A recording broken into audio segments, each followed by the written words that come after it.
Parlons à présent de Zoma FC et de Ligue 2 globalement. Alors la Ligue 2 était à sa 5e journée. Une équipe a fait forte sensation en ce début de saison et continue. Oui, c'est Zoma FC. Alors leader de la poule A avec 11 points plus 7, Zoma FC n'était pas en train de se positionner pour la montée en Ligue 1, Nasser? Mais je pense qu'ils se positionnent depuis la saison dernière déjà. Ils avaient fait une très bonne entame de championnat. Bon, à la fin, après, lorsque Ndri Romaric, ils ont perdu leur coach Ndri Romaric qui est parti du côté de la FAD, ils ont eu des résultats en dents de scie. Je pense qu'ils ça joue un peu sur le club. Ils ont terminé quatrième, c'est ça.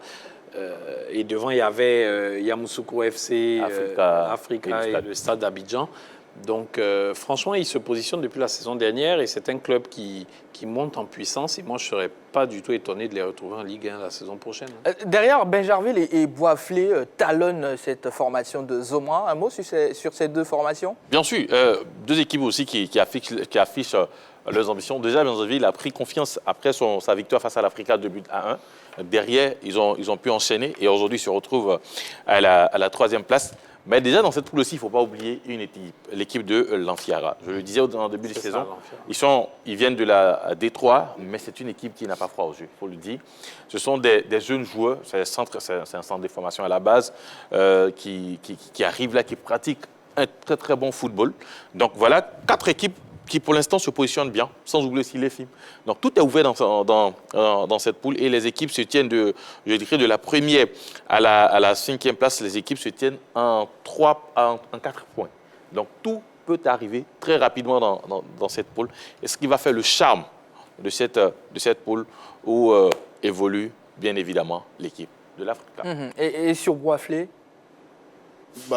Cette équipe de Boisflé aussi se comporte très très bien dans ce championnat. C'est une formation quand même qui arrive à poser pas mal de problèmes à ses adversaires.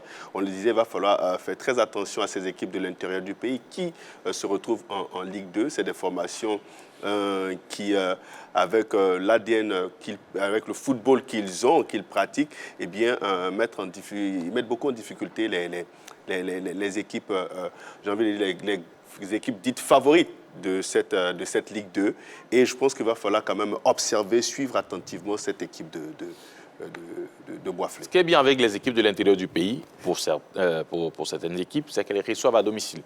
Donc, souvent, ce n'est pas évident d'aller s'imposer sur leurs différents stades. Donc, voilà l'avantage pour ces clubs-là. Pour les équipes qui ont leur stade, en Ligue 2, voilà, on a presque tous les stades. Donc, pour les équipes qui ont le stade, qui reçoivent à domicile, souvent c'est très très difficile d'aller les battre à domicile. Et apparemment, c'est ce que Boisflé est en train de faire en ce début de saison-là. Ouais. À domicile, ils jouent bien et ils essaient de négocier, de grappiller quelques points quand ils sortent.